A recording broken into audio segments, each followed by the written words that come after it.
রাসূলুল্লাহ সাল্লাল্লাহু আলাইহি ওয়াসাল্লাম মক্কা থেকে মদিনায় হিজরত করে গেছেন। তো এরপর থেকে এখন পর্যন্ত হলো 1447 বছর। এখন হলো 1447 হিজরি। তার মানে আমাদের নবী সাল্লাল্লাহু আলাইহি সাল্লাম মক্কা থেকে যে মদিনায় হিজরত করে গেছেন, তো এরপরে এখন হলো কত বছর বলেন? 1447 বছর রানিং। বদরের যুদ্ধ হয়েছে এই হিজরতের 1 বছর পরে। তাহলে বদরের যুদ্ধ হয়েছে এখন থেকে নিয়ে 1446 বছর আগে, 1 বছর কমাইল।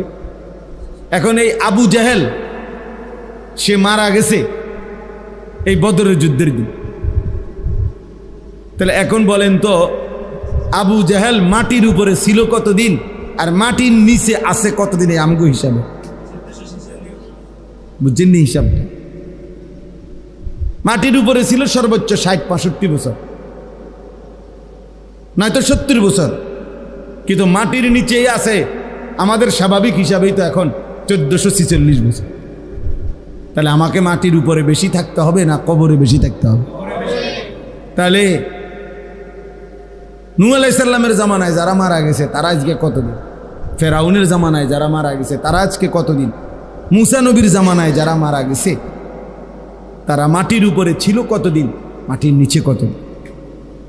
এরপরে তো আখেরাত, সেটা তো এখনো হয় না। না মাঝখান দিয়ে একবার হয়েছে, সেটা তো এখনো হয়ই নাই।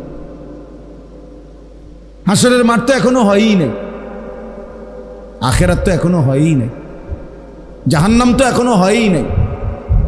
কবরের হালাত বলো ভাই। আমার তোমার দাদার যিনি বাপ ছিলেন, মানে আমার মনে করেন আমার দাদার যিনি আব্বা বা আমার দাদার যিনি দাদা, তো আমার দাদার দাদা যে বছর মারা গেছে সেই থেকে নিয়ে এখন পর্যন্ত, তো এই হিসাব করলে আমার দাদার দাদা মাটিতে উপরে বেশি ছিলেন না কবরে বেশি দিন? তাহলে মাটির উপরে ছিল 60 বছর, মাটির নিচে হয়তো আছে আজকে 300 বছর। কারণ আমার এইটা হিসাব মিলাইতে হইব না যে আমি আমার আব্বা, আমার আব্বার আব্বা, আমার দাদা, দাদার বাপ, দাদার বাপের বাপ, তিনি না দাদার দাদা, তাহলে আরো 6 পুরুষ আগে। 60 বছর করে হলো তো 360, 6 36, এই লেগে বললাম 300 বছর। তাহলে ধরেন এই আমার দাদার দাদা আছে আজকে কবরে 300 বছর, কিন্তু মাটির উপরে কি 300 বছর ছিলেন উনি? তাহলে বলেন চাচা, আপনারা বলেন কি বুঝে সাদওয়ানে সময় কাটান? কিসের উপরে? কি বুঝে? আখিরাতের বুঝ হয়ে গেছে, কবরের বুঝ হয়ে গেছে। এই বোকা মুরব্বীগুলা, এই বুড়া মানুষ এগুলা আকল ফতার হইব কোন দিন? বিড়িখানা ছাড়ব কোন দিন? টেলিভিশন দেখা বন্ধ করবে কোন দিন? বলে বিবেক দিয়ে ভাবা উচিত, ইনসাফ করে ভাবা উচিত। এই জন্য বললাম বাবা, কুল্লু মারুফিন সাদাকা, প্রতিটা ভালো কাজ সাদাকা। নবী সাল্লাল্লাহু আলাইহি ওয়াসাল্লাম বলেছেন এক অন্ধকে রাস্তা পার করে দেওয়া সাদাকা। এক অন্ধ ব্যক্তিকে রাস্তার সন্ধান বলে দেওয়া, এটাও সাদাকা। হাসি মুখে কারো সাক্ষাৎ করা, এটাও সাদাকা। এই জন্য নওজোয়ান ছেলেরা ভালো কাজের ফিকির করো, ভালো কাজের ফিকির করো। কিছু না কিছু তো করোই, তো সেটা ভালোই করো, যার দ্বারা আখিরাতও মিলবে, মানুষের ভালোবাসাও মিলবে। মন্দ, অসৎ, দুশ্চরিত্র এমন নাফরমানকে বাস্তবিক অর্থে কেউ ভালোবাসে না। আমি সব সময় এটা বলি, কত হাজারবার আমি এটা বলছি, মানুষ চিনতে ভুল করেন।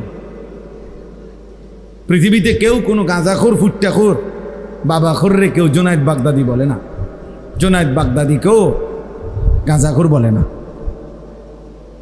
মানুষ রাতকে রাতই বলে, দিনকে দিনই বলে, আলোকে আলোই বলে, অন্ধকারকে অন্ধকারই বলে। তো তুমি নারী দেখবা, ছবি দেখবা, উলঙ্গ দৃশ্য দেখবা, মদ খাইবা, জুয়া খেলবা, মোবাইল টিপবা, সারা রাত উলঙ্গ ছবি দেখবা। তোমার মতো হাইওয়ানকে পৃথিবীর কেউ ভালো মানুষ বলবে। বন্ধু নামের যেই সঙ্গী সাথে, পরেও যদি আলাদা জিজ্ঞেস করা হয়, সেও বলবে যে তোমার এই দুস্থ যার লগে তুমি চলো, সে কেমন? আস্থা ছিটা, আস্থা বাটফা, বলবে যে একবারে 2 নম্বর, অসৎ। তাহলে কি হলো? আর এজন্য যে আরো অনেকবার বলছি, এটা অফিকা উয়ুবুন ওয়ালিন্নাসি আ'য়ুনুন, আরবি ভাষার একটা গুরুত্বপূর্ণ প্রবাদ। তোমারও দোষ আছে, মানুষেরও চোখ আছে।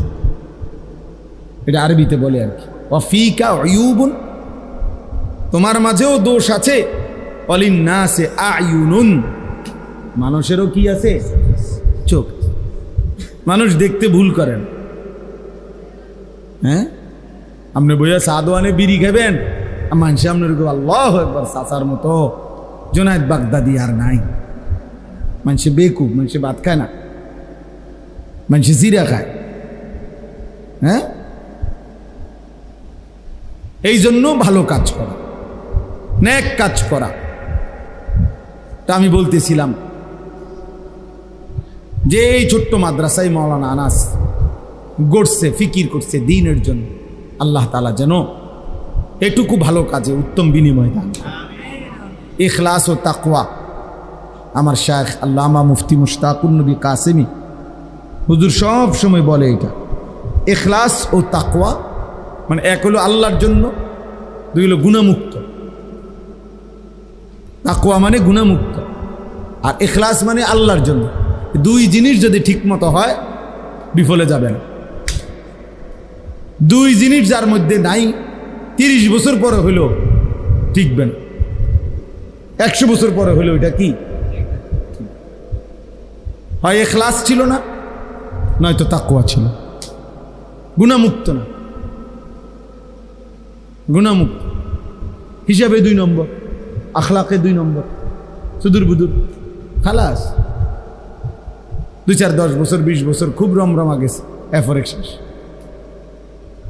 এই জন্য ইখলাস ও তাকওয়া যেই কোনো নেক আমল করলে এটা পৃথিবীতে টিকে থাকে। ফাআম্মা যাবাদু ফায়াযহাবু জুফাআন ওয়া আম্মা মা ইয়ানফাউন নাস ফায়ামকুসু ফিল আরদ। কোরআন শরীফের আয়াত।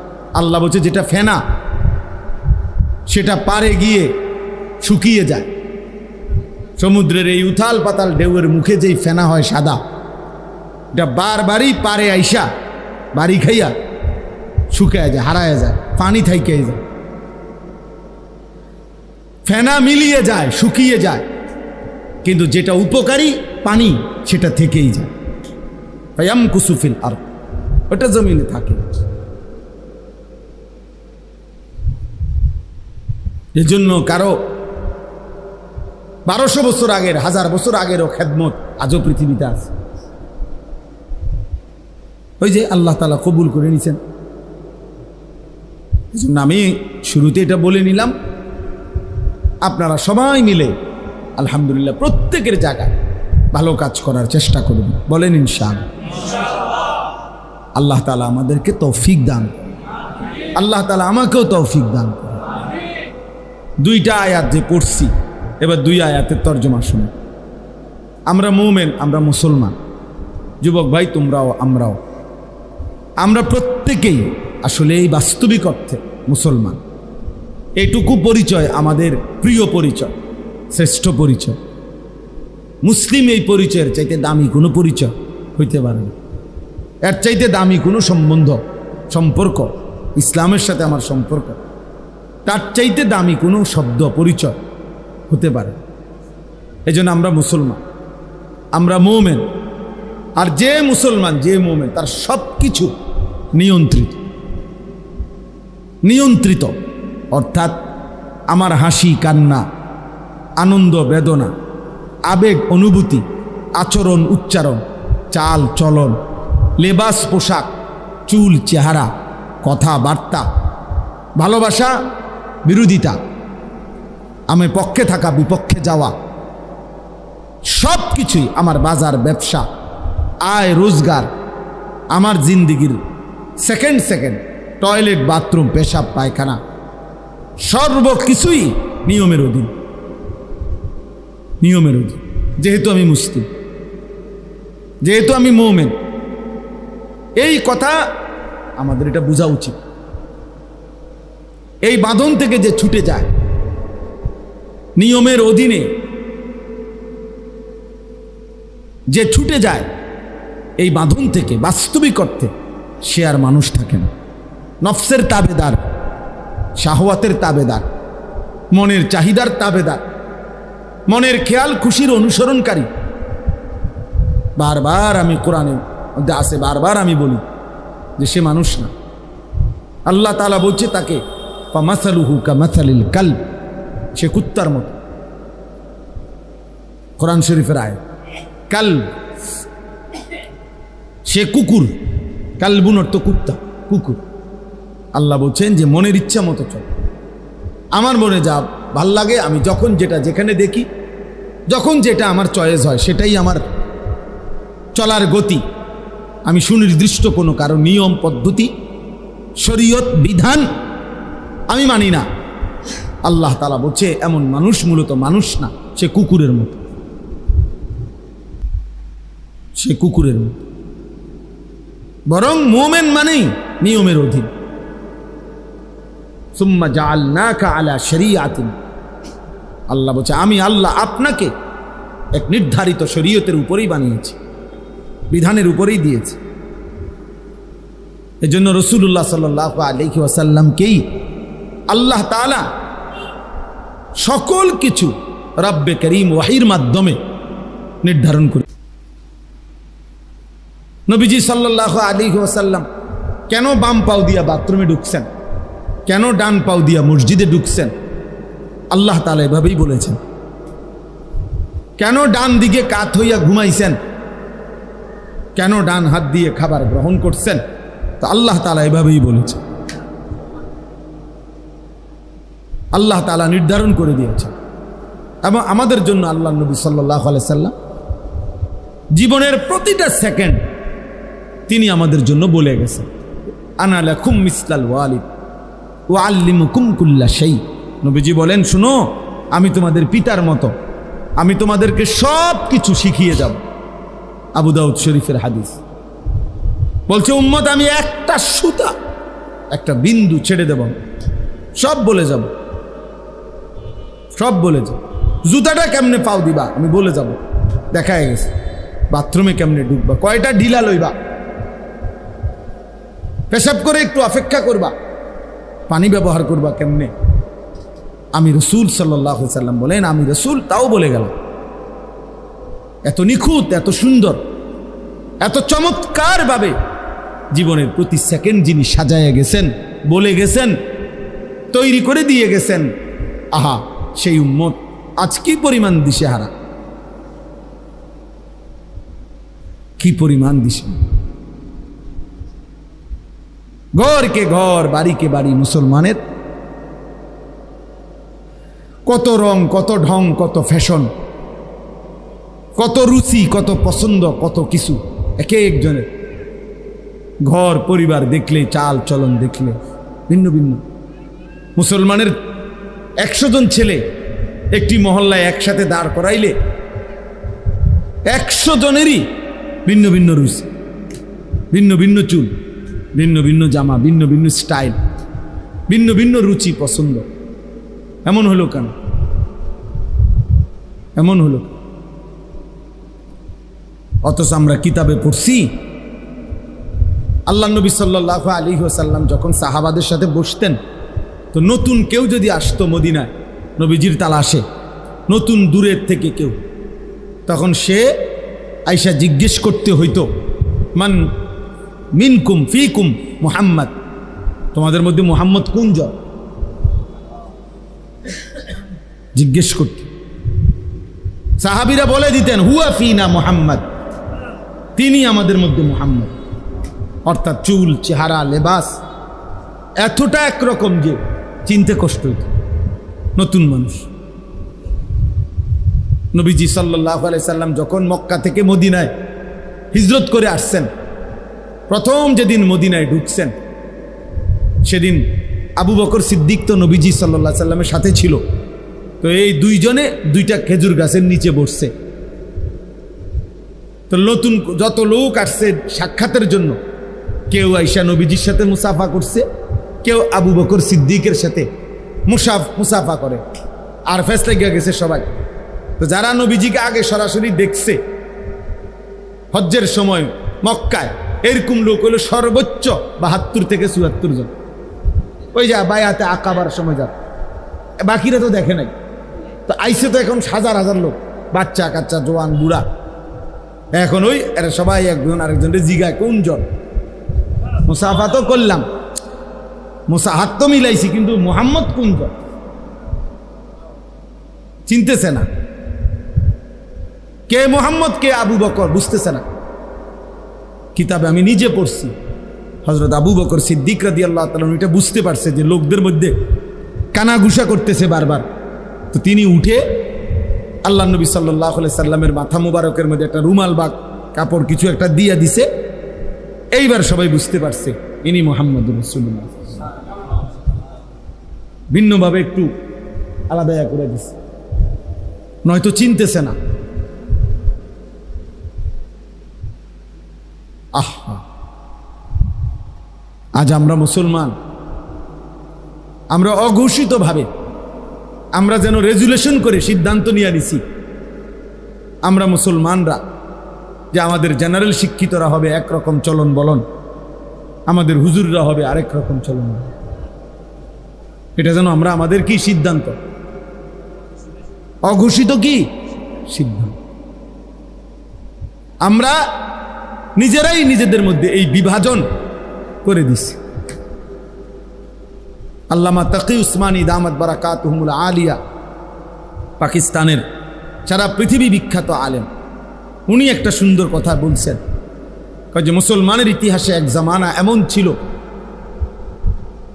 একই জামিয়া, একই শিক্ষা প্রতিষ্ঠান, ইউনিভার্সিটি মুসলমানদের ছিল, যেখান থেকে যিনি হাদিস পড়াইতেন মুহাদ্দিস, আর যিনি জ্যোতির্বিজ্ঞান মানে মহাকাশ গবেষণা করতেন বিজ্ঞানী, মুসলিম বিজ্ঞানী।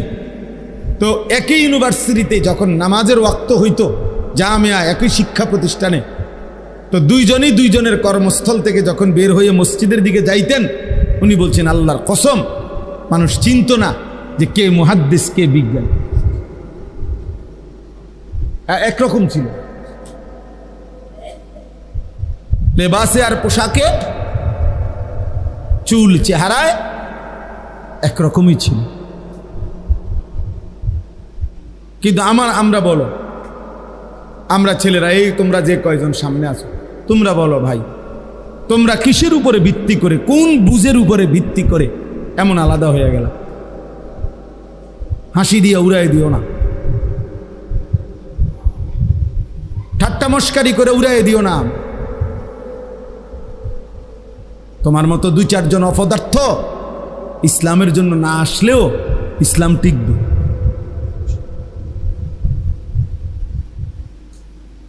হ্যাঁ, ইয়া আইয়ুহাল্লাযীনা আমানু মান ইয়ারতাদ্দা মিনকুম আন দীনিহি ফাসাউফা ইয়াতিল্লাহু বিকওমিন, আল্লাহ বলেন তোমরা হে ঈমানদার, তোমরা যে বা যারা আমার দিন থেকে যদি মুরতাদ হয়ে যাও, মুরতাদ পরিত্যাগ করো, কোনো অসুবিধা নাই, আমি নতুন মানুষ নতুন জাতি নিয়ে আসব। কোরআন শরীফের আয়াত। তোমার মতো আঙ্গাল কাঙ্গালের লেগে আমার দিন আটকাবে না। আমার দিন, আমার বন্দিগি, আমার সেজদার জন্য যে পরিমাণ লোক দরকার, ওইটা আমি রাখবই জমি। কোরআন শরীফে আছে, আল্লাহ বলছে ইনশা ইউযহিবকুম ওয়া ইয়াতি বিখালকিন জাদীদ। আল্লাহ বলেন আল্লাহ চাইলে তোমাকে সরিয়ে দিবে আর তোমার জায়গায় নতুন জাতি নিয়ে আসবে। ওয়া মা যালিকা আলাল্লাহি বিআজিজ, আর আল্লাহর জন্য এটা কঠিন নয়। কঠিন বলেন চাচা, কঠিন এটা? তাইলে কত সময় কত মানুষ ষড়যন্ত্র করে, সারা পৃথিবীতে করে, আমাদের দেশেও করে। হুজুররা এইভাবে এই সিস্টেমে দমাইয়া লাইব, মাদ্রাসা এইভাবে সিস্টেমে দমাইয়া লাইব। পৃথিবীতে পণ্যের দাম কমে, মনে করেন 100 টাকা দাম ছিল, এটার দাম কমে হলে 90 টাকা হয়।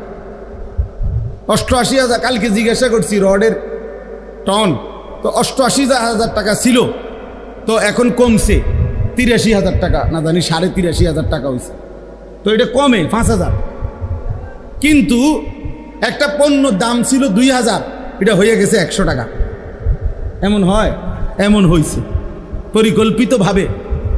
কওমি মাদ্রাসার হুজুররা, কওমি মাদ্রাসার দিনদার তালেব এলেমের জন্য বছরের পর বছর চামড়া উঠাইতো কোরবানির সময়।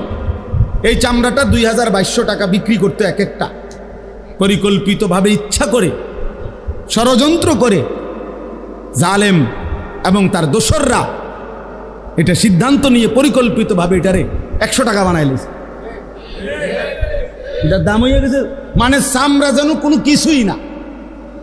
এটা হালাইয়া দিতে পারে, এটা হালাইয়া দাও, এটা কিচ্ছু না। উদ্দেশ্য হলো এভাবে 2-4-5 বছর পরে টাকার অভাবে, পয়সার অভাবে, খাদ্যের অভাবে কওমি মাদ্রাসাগুলো কি হয়ে যাবে? বন্ধ হয়ে যাবে।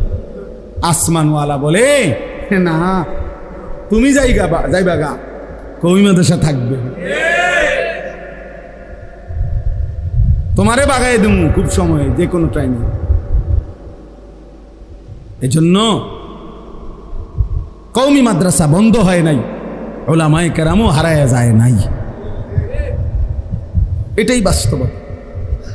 এজন্য আমার তোমার কারো জন্য আল্লাহর দ্বীন আটকাবে না,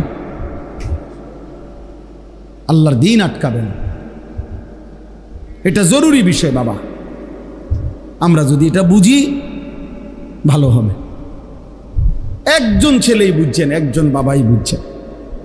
তাহলে অতএব এটা বলতেছিলাম, আল্লাহ তাআলা বলেন আমরা মুমিন, হে ঈমানদার, আল্লাহ বলেন তোমার জীবনের সব কিছু আমি আল্লাহ ঠিক করে দিছি। ইন্না হাদাইনাহুস সাবিলা, চলার পথ, জীবনের গতি আমি আল্লাহ তাআলা নির্ধারণ করে দিয়েছি। সাবিল মানে রাস্তা, আমি বলে দিয়েছি রাস্তা। আলো কোনটা, অন্ধকার কোনটা, উঠাও উঠাও, মোবাইলের ছবি উঠাও, মোবাইলের ছবি বেটকায় বেউকুফে, ওরা হাসে, তো নিজেই ছবি উঠাইতেছে, আবার নিজে হাসে, আবার মাথার টুপিও আছে। অপদার্থ কাহাকে বলে বুঝেননি?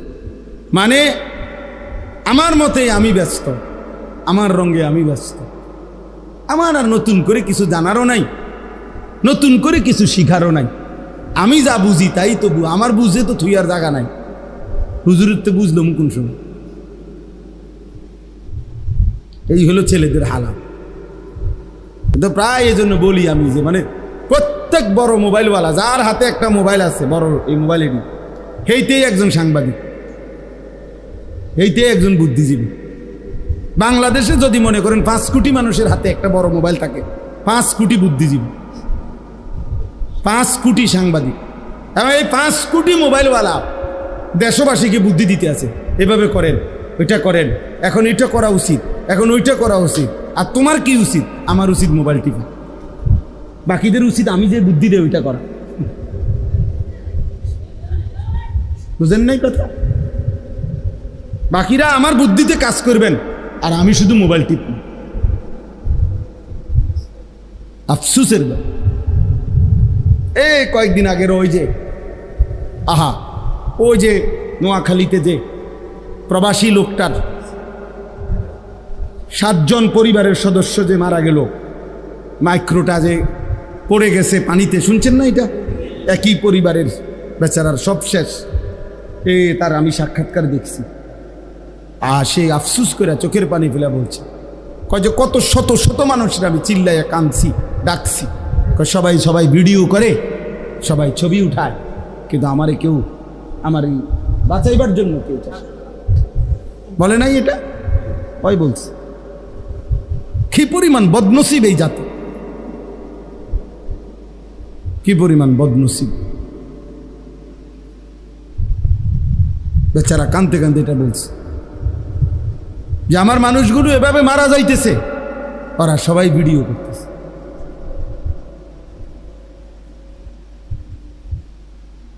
আল্লাহ আমাদেরকে হেফাজত করে মাইলস্টোনের খবরের সময় আসছে না যে আপনার পানির বোতলের দাম দিয়ে লাগছে 600 টাকা কত বড় জালেম কত বড় নিকৃষ্ট জানোয়ার মানুষরূপী জানোয়ার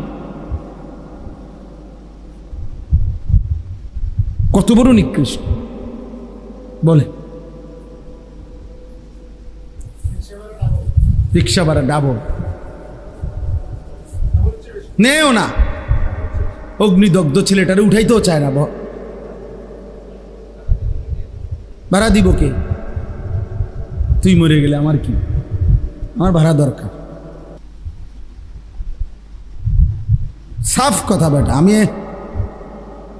এই সিদ্ধান্ত নিয়েই বয়ান করি কতজন আমারে বুঝায় বলেও আমারে হুজুর আপনি যেই দমকান অন্য আমি সিদ্ধান্ত নিয়েই বলি যে ছেড়ে দেওয়ার না আমি দেব না একটা ছেলে কেউ না শুনুক একজন শুনুক অসুবিধা কি আমি কেউ ভোটে দাঁড়াবো না আমি জনপ্রিয়তা দিয়ে করবো কি কথা বলেন অনেক মানুষ দিয়ে আমায় করবো কি আমি তো ইলেকশন করতাম না আমার কাছে অনেকে যোগাযোগ করছে আমি বলছি না আমার এই সময় নেই আমি আসি কামে আসি আমি দিনই কাজ তো হ্যাঁ আমি দিনই কাজই করি আমি চিরা খাই না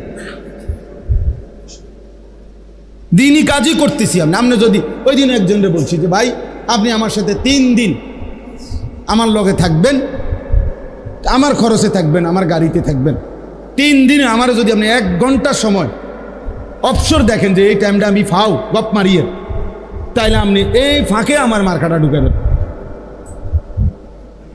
হ্যাঁ আপনি নমিনেশনটা আমারে ওই সময় দিবেন ওই ঘন্টায় দিবেন যে এই মার্কাটা আপনি দিছি এন দিয়া দেখছি যে আপনার হুজুর 3:30 থেকে 4টে এই টাইমটা আপনার কি আছে অবসর আছে আপনি কিছু সময় তো আমাকে ঘুমাইতে হবে না নাকি এটা আমার কাজেরই তো অংশ কিছু সময় আমাকে নাস্তা করতে হবে এটা তো আমার কাজেরই কি অংশ ফাও নষ্ট করতেছি বেহুদা এইটা আপনি আমার থেকে বের করে নেন 3 দিন না 10 জন 1 মাস থাকেন আলহামদুলিল্লাহ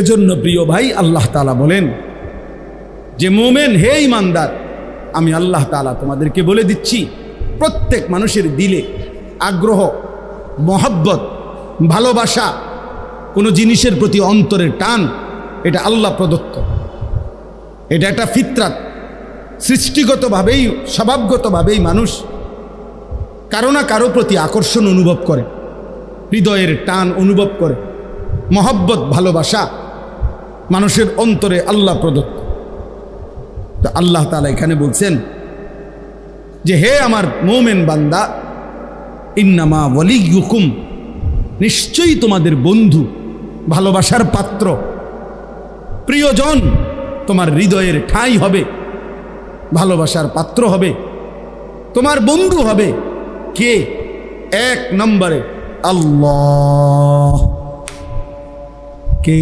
আল্লাহ ইন্নামা ওয়ালিয়ুকুমুল্লাহ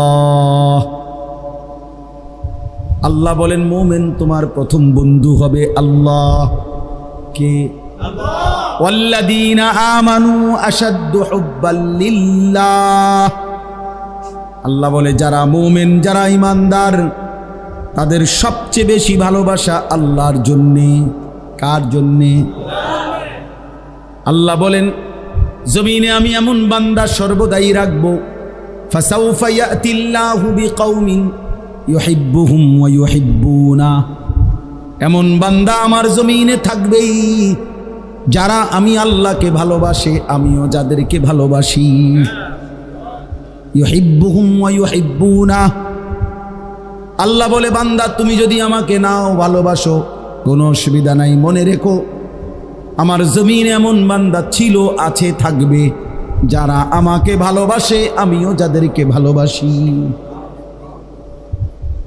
বান্দা বলবে জমিন থেকে, আল্লাহ আমি আপনাকে ভালোবাসি। আর শাজিমের মালিক আল্লাহ বলবে, বান্দা আমিও তো তোকে ভালোবাসি। রাদিয়াতাম মারদিয়া ইয়া আইয়াতুহান নাফসুল মুতমাইন্না ইরজিই ইলা রাব্বিক রাদিয়াতাম মারদিয়া। আল্লাহ একটা পর্যায়ে মুমিন ইমানদারের উপরে যখন আল্লাহ খুশি হয়ে যায়, তো আল্লাহ নিজেই ডাক দেয়, হে আমার প্রিয় আত্মা, হে আমার প্রশান্ত আত্মা মুমিন, ইরজিই ইলা রাব্বিক, তুমি আমি রবের কাছে এসে পড়ো, আইসা পড়ো বান্দা, ফিরে আসো তুমি আমার কাছে। আজরাইল মালাকুল মউত পাঠাচ্ছি, যাও তুমি আইসা পড়ো তার হাতে ধরা দিয়ে মৃত্যু গ্রহণ করে। তো বান্দা যেন মুমিন প্রিয় বান্দা যেন বলে, আল্লাহ আমি কি আপনার কাছে তাহলে চলেই যাব, দুনিয়াতে বুঝি আর থাকবো না?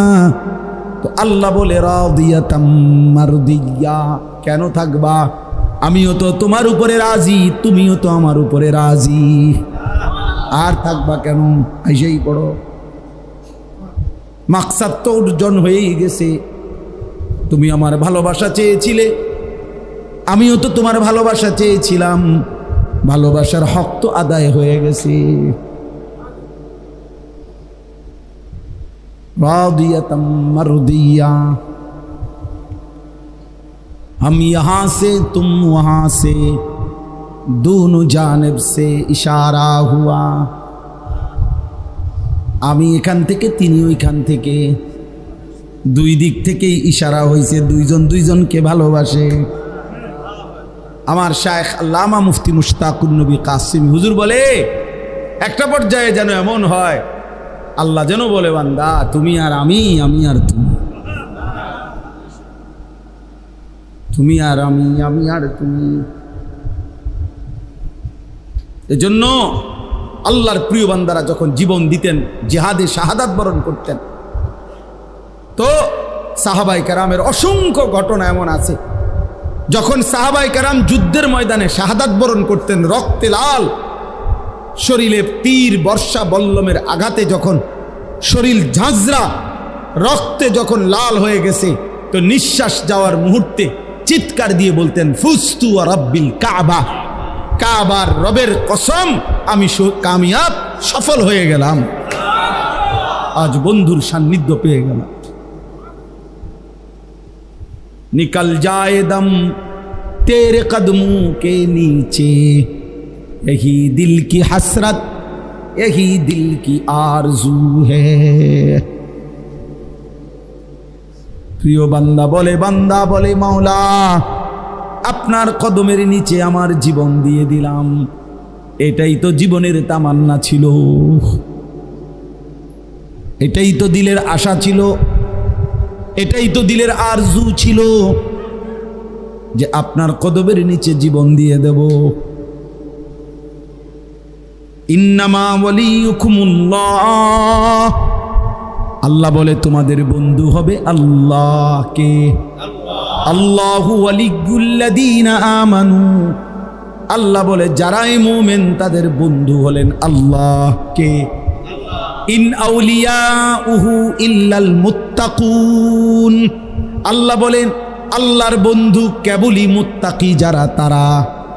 তাইলে মুত্তাকির বন্ধু আল্লাহ, আল্লাহর বন্ধু মুত্তাকি। কত আয়াত আছে কোরআনে, আল্লাহ বলছে ইন্নাল্লাহা ইউহিব্বুত তাওয়াবিন ওয়া ইউহিব্বুল মুতাতাহহিরিন, আল্লাহ বলেন আমি তওবাকারীকে ভালোবাসি, আল্লাহ তাআলা বলেন আমি পবিত্রতা অর্জনকারীকে ভালোবাসি। আল্লাহ নবী বলছেন হাদিসে কুদসিতে, ওয়াজাবাত মাহাব্বাতি, আল্লাহ বলেন আমার ভালোবাসা তার জন্য ওয়াজিব হয়ে যায়, লিল মুতাহাব্বিনা ফিয়া, যে দুই বান্দা আমি আল্লাহর সন্তুষ্টির জন্য একে অপরকে ভালোবাসে, তাকে ভালোবাসা তাদের দুইজনকে আমার জন্য ওয়াজিব হয়ে যায়।